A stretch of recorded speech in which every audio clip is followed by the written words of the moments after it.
I'm a little butterfly.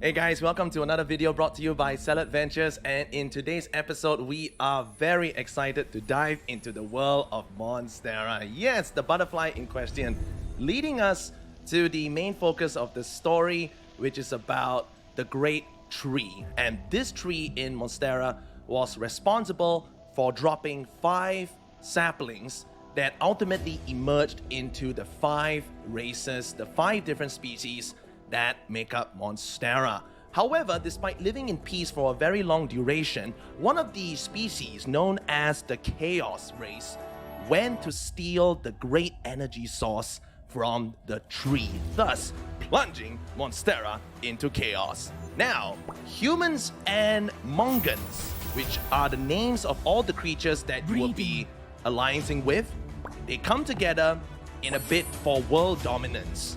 Together with the Mongens, of course, you can get them to breed with one another, and ultimately that will drop you a Soulcore, which is your egg that you can hatch in order to generate for yourself more of these Mongens. Alright, and now you can even start to upgrade them as well by feeding them the standard food item that you can produce on the land of Monsterra. Now, once that is done, of course, your Monsterra, your Mongen rather, is able to dive into battle to protect your lands and all the developments that you have put together. Reign your kingdom. Woohoo! SSR, baby! Kudos to the developers for such an outstanding trailer, alright? And do stick around for the duration of the video, because what we have coming up is going to be a demo into the gameplay. All right, this game looks really good, and they have put together so many unique concepts that we'll touch on during today's episode, comprising of how it is free to play. That's right, free to play with no initial investment, and you can then transit to a play to earn mechanism. All right, a play to earn concept by turning your assets into NFTs. All right, I don't think you have heard of this before, neither have I.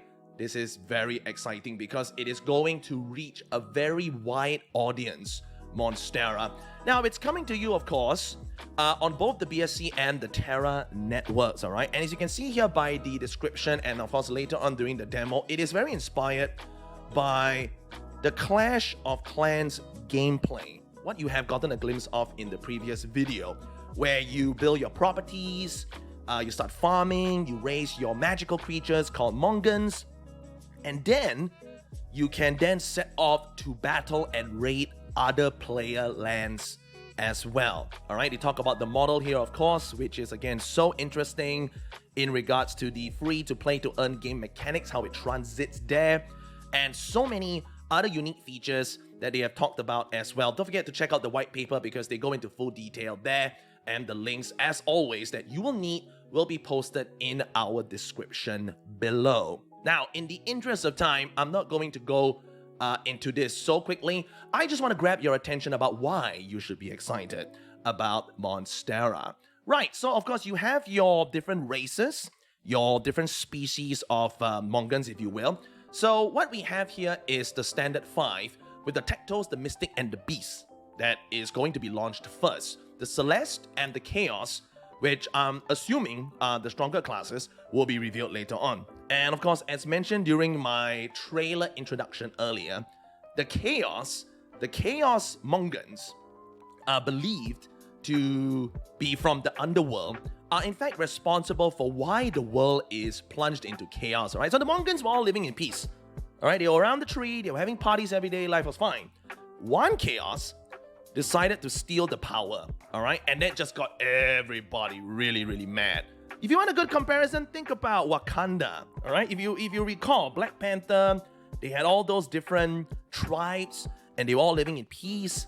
And then one of them decides to do something naughty, and then they all have to break up into their different groups, alright? And ultimately, it is the Black Panther that brought everybody back together, so to speak. So nobody is really coming towards the direction of coming back together again. They all want the source of energy for themselves. And basically, it's the chaos that got the ball rolling, the bad guys, all right? Now, how humans come into play here is you as the player, all right? Humans actually arrived at Monsterra way later, and now they are working hand in hand with the Mongens to take control of the floating islands, all right? So the Mongens were living below, and throughout the story, we will get to see how us as humans can integrate with the Mongens and how we can try to get as much land as possible, all right? That's ultimately the goal, to get that supreme world dominance, all right? So that's the background of the story. And you got the Tectos, which are really regarded as like the DPS, all right? You can see they are very mechanical. So that's what they're built on. So the unique thing is that all the different body parts, right, also inspired by Axie Infinity, of course, will have a play on their gameplay output, all right? And also, like, the number of troops they can deploy, etc., how it helps with production when farming. There's a lot of things that go into each specific body part. So when you actually breed different Mongens together, that's when you get different skill sets, different bonuses, etc. All right, so the Tectos, they are your DPS version. Your Mystics, right? They are really more of your support class kind of character, right? They're like the mages, all right? Obviously, because they are called Mystic. Pardon the typo there, all right? Because I think it's supposed to be swapped, all right? So you see, beasts are better than defense than offense, right? That's supposed to be here for the beast. And not only does it perceive auras, blah, blah, blah, it's supposed to be on the Mystic, all right? So what we talk about here with the mage, with the DPS, and of course the tank, all right? The beasts are really more tanky, and they are very associated with nature, which is why when you see the Soulcore, which is the egg, you will notice that it has a lot of leaves around it. Now, if you look at the white paper, right, you can notice that the stats that I was referring to earlier will provide all the different traits and all that. Now, this comes from the father and mother, obviously. When the breeding is all done, there's a lot of stats and a lot of calculation that goes into this, all right? So I won't go into this in full detail, but to the extent of seeing how detailed this is all setting up to be, you know there is going to be a lot to absorb you into the world of Monsterra, and I feel that is the most important, all right? You want to feel engaged in the game, and then as you earn, that puts the icing on the cake. Am I right, friends? Yes. Okay, so you got the different rarities of the Mongens, all right? And that is dependent on the Soulcores that appear, which are the eggs, all right? And you can even evolve your Mongens as well, all right? Thus, increasing their level limitation. So there is a lot of demand for the MAG token, right? The MAG token, which is what you burn in the game. We'll touch on that soon too. And then, of course, you can level them up accordingly after you have evolved them to increase their level cap by feeding them food, which you earn for yourself on your plots and your farms. All right, so we're going to be talking about the skills. Basically, they have one basic and active skill. And from what you saw in the video trailer earlier, right, one can assume that the Mystic, with that giant ray of light that struck at his opponents, is probably the active skill. So they will more or less go about their own business in a passive way when they are raiding or if you are defending your land.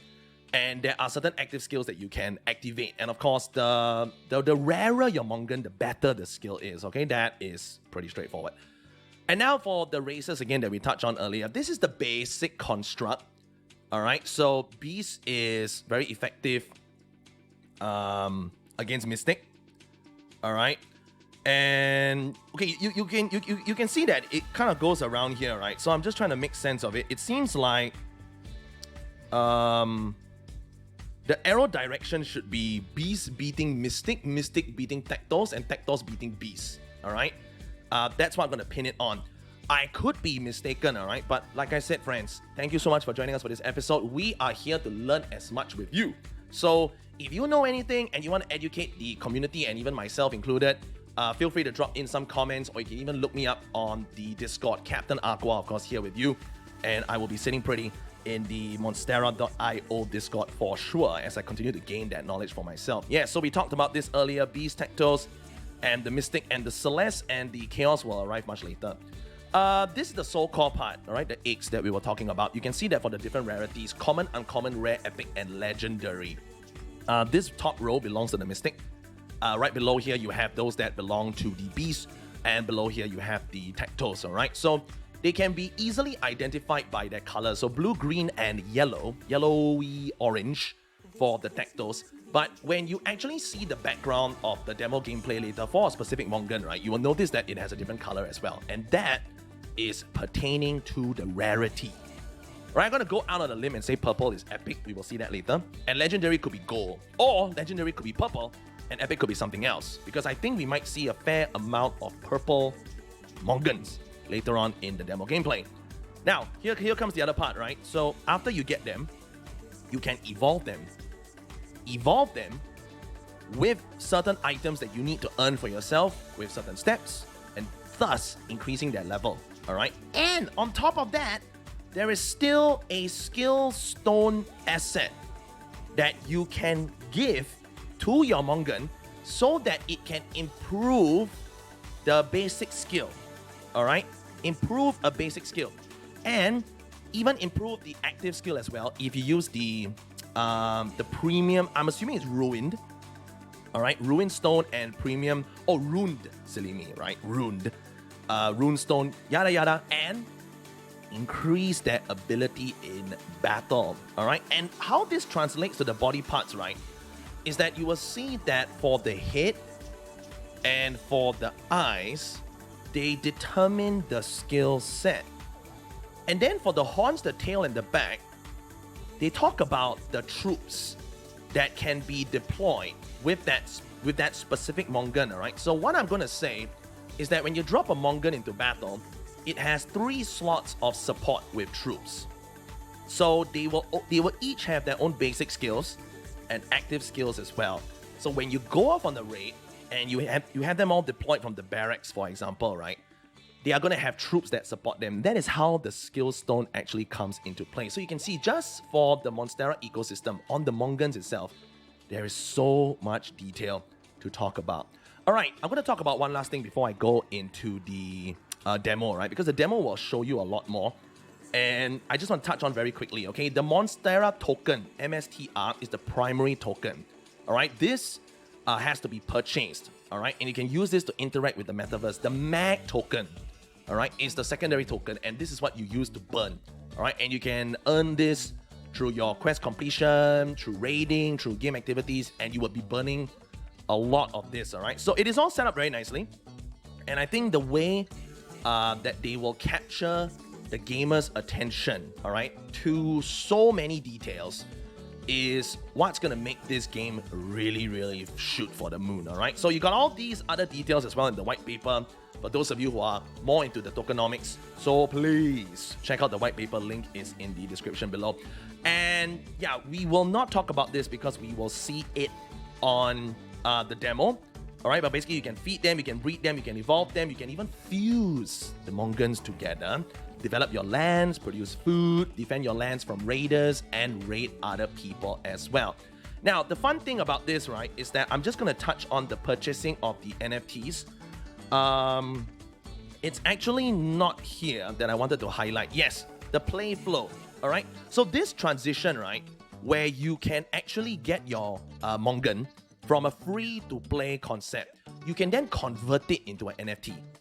Yes, all right? So I did touch on that earlier in the video.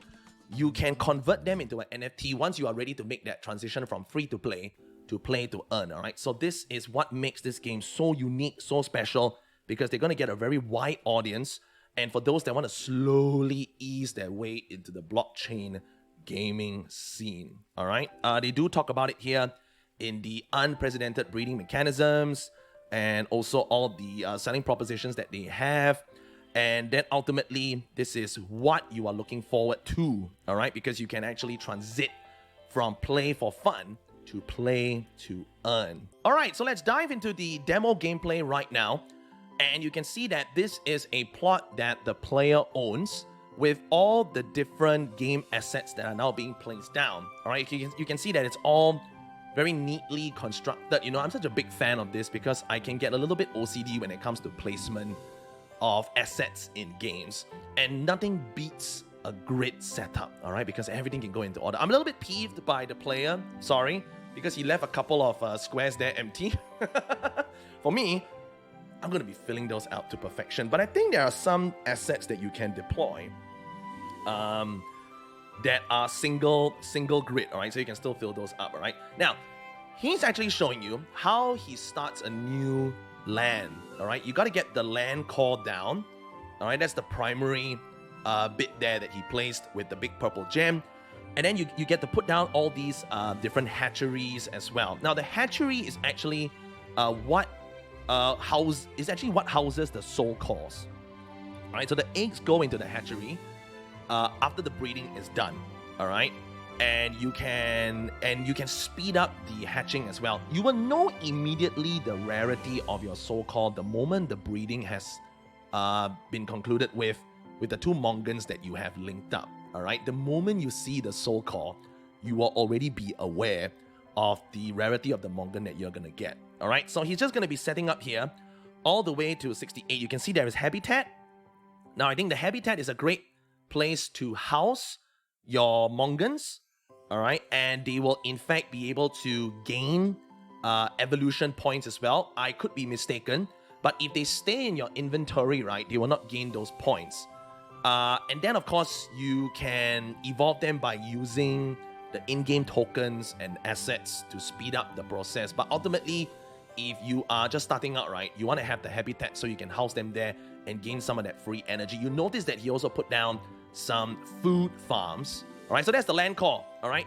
And the land core, when upgraded here, will use your mag and also time spent. And ultimately, that will increase the size of your land, all right? So you notice that he only had 68 squares earlier to play around with. And now he is actually performing that upgrade. And he's just going to use and burn all that mag to get this leveled up, and you can now see that the maximum capacity for the land is at 130, and he can start to put down some additional habitats as well.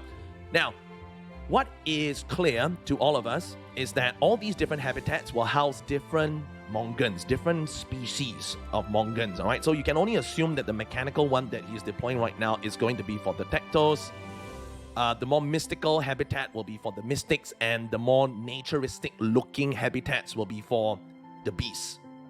All right, so he's got all those habitats down there. There are quite a few variations as well, so I do not know whether there's a different standard to the habitat. Maybe the better the habitat, the better evolution points that it gives you, or it could be two. All right, it could be one for evolution points, and it could be one for level experience points. Wow. All right, I kind of noticed that a little bit. Just trying to absorb all of this as quickly as you as well. Okay, so this is the hatchery. This fella has done a lot of breeding. So you can see that all the Mongens are here. And you can see, of course, that they are already indicating the rarity itself. So I think for purple, right, as you notice, that is the legendary. All right, let me just pull that back for a moment. Right here. Yeah, you can see that for the Soulcores that are surrounded by that purple background, you're looking at a legendary class, if I'm not mistaken, right? Oh, no. It's very clear to see. Very clear to see. I'm so glad I paused. Epic. There are no legendary Soulcores here. Epic. You see EP? RA is for rare. That's blue. UC is for green, uncommon. And gray is for common. Yay! We got that figured out. So we can only assume that the legendary will be bright gold or something really nice. And then you see that's where the Soulcore sits there. So cute. Burn some mag to skip the time frame. And then your friend appears. You can see that it is quite mixed. Mystic, Tectos, and Beast parts all put together into one Mongen. This is so cute. That is a Tectos primarily. And he's got a Mystic tail.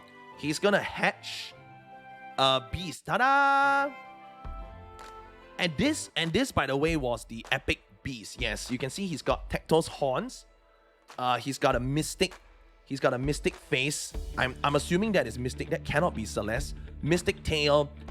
He's got a banana there on his back as well. I'm assuming that's from his beast part, and his body as well looks very beastly as well. Yeah, very cute.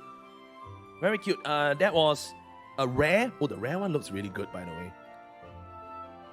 And another mixed Tectos as well. Rare. Mystic face. So cute. And this is the brilliance. Wow, look at that epic one. Looks really nice. That's the brilliance of the game, right? Because you can have all these different different mixes So you're going to have a lot of different utility when it comes to enjoying your Mongens on the battlefield.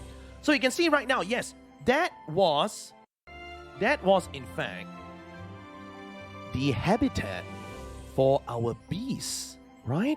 Got a nice little piggy beast playing with sand castles in the middle. You can see there are two. There are two there, all right? So they definitely have different purposes, all right? Either the habitat will grant them more of a certain value, all right? More of a certain value, or different types of points, whether it's evolution points over time or whether it's experience points over time, all right? Again, getting all of this raw without too much detail, just so that I can enjoy this fresh experience together with the rest of you as well. All right, you can see that the habitat's down there below with the corals and the waterfall.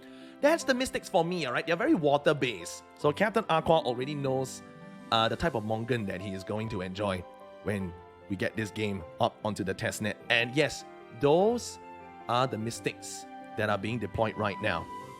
Very, very clear to see. And now this is where the tectos will come in. Right. There we go. Crystal clear. There are quite a bit of variations for the habitat, no doubt. Didn't we see earlier that he deployed quite a few on the top part of the map here? Right now, of course, the player is feeding the Mongen. Feeding the Mongen with the staple food that he or she has farmed, all right? I'm assuming it's a gentleman because the name says Victor there at the top, level 15, Victor. And you can see here, you just click on your Mongen and you start the feeding process, all right? He was level 1. He is now level 2. You can notice there's a breeding count there, 0/8. So that's already an indicator. All right. This is the evolution bit that I was talking about. You need to have the items for this.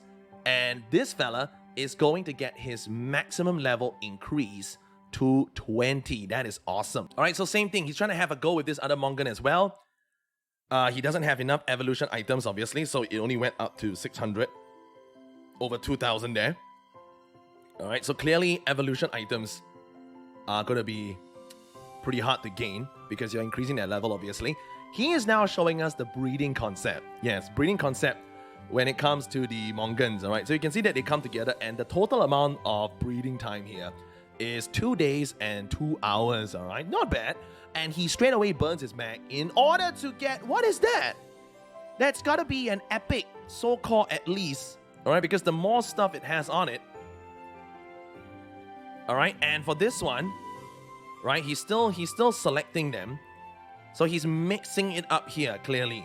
All right, he's mixing up all the Mongens, getting all the crossbreeds in.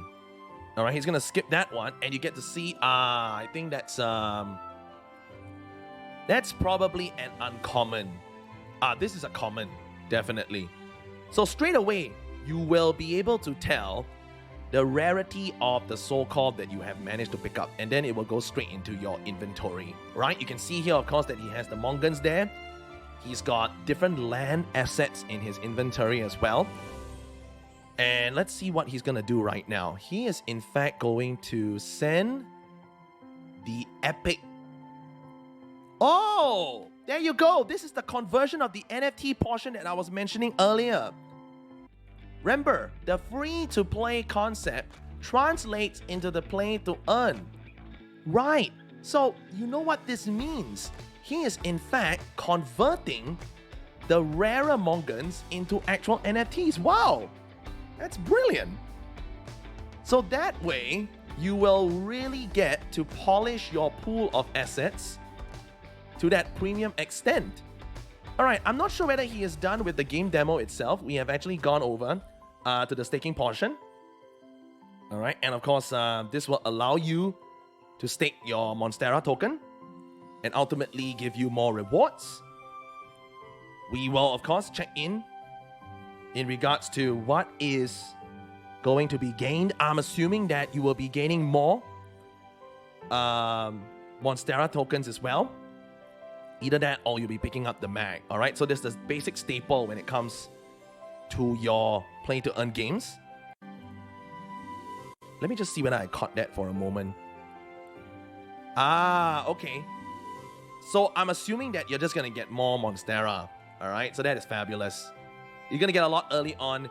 Make sure that you stake that, all right? So you have that passive supply to support your conquest of this game. Now, he's actually going into the production land. I think that's going to be the farm. And he has put down... okay. So you can see here, this was what I was looking at earlier. The spike cherry, the spike cherry, the spike cherry, they all have different pictures, all right? But don't worry about that. They all translate to a generic food token, which is that purple-looking grape seed, all right? And this is how it generates the food by deploying Mongens there to sort of farm, right? And I can only, again, assume that the higher rarity of your Mongen will only equate to the higher yield of food that you're gonna get. All right, so that is tremendous. Okay, so that's the food portion. All right, let's see what we're gonna dive into for the next part here of this demo. Food storage. Okay, you can see that his capacity there at the top right has already gone above the maximum limit. So I am not sure whether as a player, can you actually go above the limit or it gets capped? I think you cannot store more food if you hit your limit. I guess this is only because this is in the development stage, so that his food access was over the capacity.